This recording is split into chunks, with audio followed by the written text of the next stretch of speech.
sejauh ini kita sedaya upaya untuk tingkatkan lagi kempen-kempen dan juga untuk memastikan keselamatan jalan raya dan untuk mengelak kesesakan.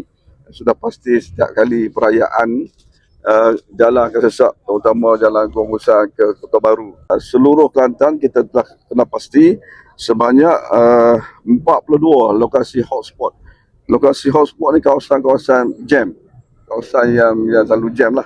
Dan kawasan yang dipanggil kesakan, dipanggil black spot, kawasan yang kata kemalangan, selalu berlaku kemalangan. Sebanyak 67 kawasan dan kita kena pasti di seluruh Kelantan. Di sini kawasan-kawasan inilah kita akan buat tumpuan untuk penguatkuasaan.